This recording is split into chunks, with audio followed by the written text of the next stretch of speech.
The first time Daniel Reed realized something was wrong, it didn't come with noise, chaos, or anything dramatic enough to immediately raise alarm. Instead, it arrived quietly, so quietly that at first it felt almost imaginary.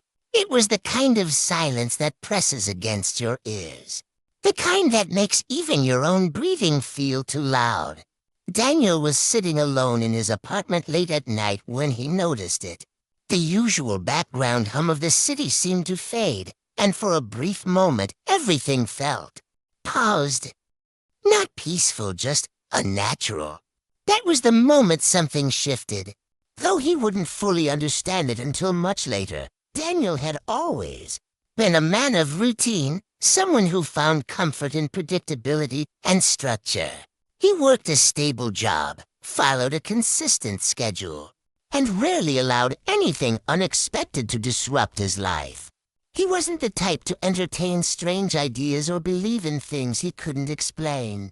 To him, the world operated on logic, cause and effect, reason and evidence.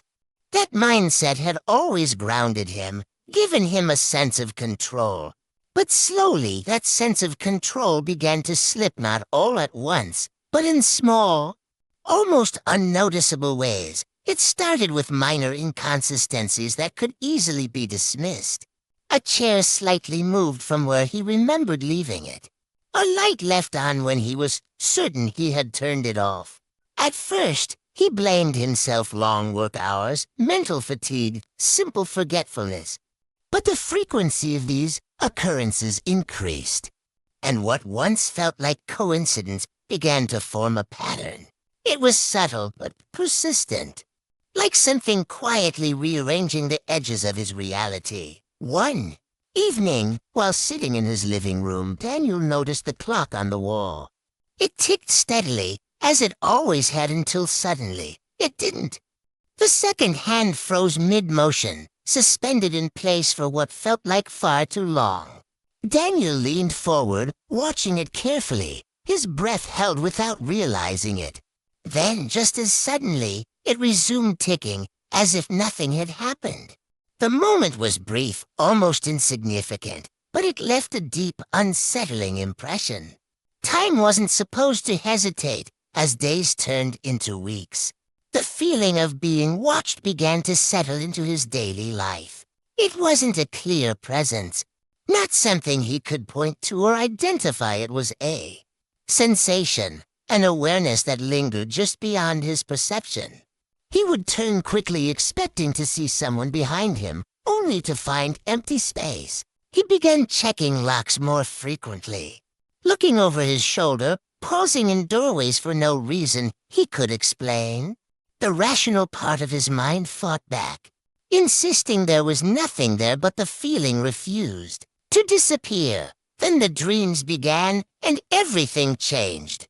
They weren't ordinary dreams. These felt constructed, deliberate, almost like another version of reality. In them, Daniel would walk through his own apartment, but everything felt wrong. The walls seemed darker, the air heavier, the silence deeper. And no matter where he went, he felt it, that same presence watching him, following him, staying just out of sight.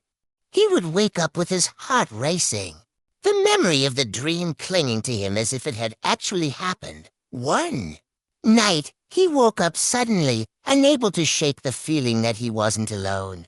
The room was dark, illuminated only by faint light slipping through the curtains. Slowly, almost instinctively, he turned his head toward the mirror across the room. For a brief moment, so quick, he almost doubted it, he saw movement. But he hadn't moved. He sat up, his body tense, eyes locked onto the mirror. His reflection was there, exactly as it should be. Still, quiet, normal. Yet something felt off, something subtle but deeply wrong. He stood up and took a cautious step forward, his reflection mirroring him perfectly until it didn't. For the smallest fraction of a second, it lagged behind. Daniel froze, his breath caught in his throat. He raised his hand slowly, deliberately, watching closely. His reflection followed. but not immediately. That tiny delay shattered something inside him. It wasn't a trick of light or angle, it was real. And once he saw it, he couldn't unsee it. Fear began to replace reason. The reflection started to feel less like a mirror, more like something else entirely, something observing him. Something learning. Sometimes it would hold eye contact just a little too long.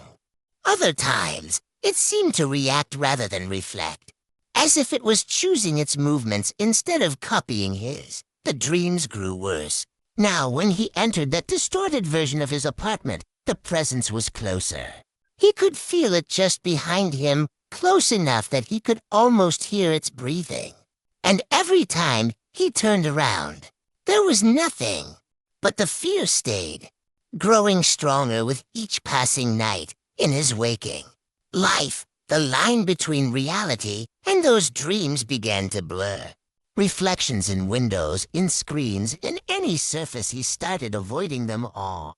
But even when he wasn't looking directly, he could feel it there waiting, watching, patient. Then came the moment he would never forget.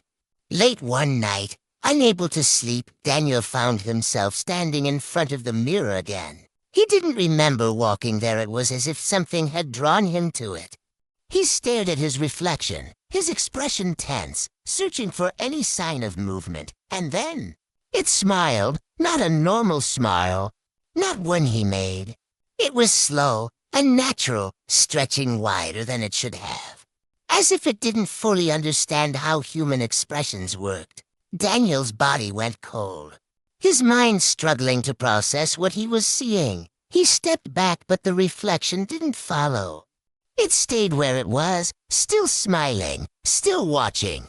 And in that moment, Daniel understood something terrifying. It wasn't copying him anymore. It was becoming him. If this story gave you chills, don't forget to like the video, share it with others, and comment your thoughts below. And for more dark, mysterious, and disturbing stories, make sure to subscribe to the channel, because some stories don't end when the video does.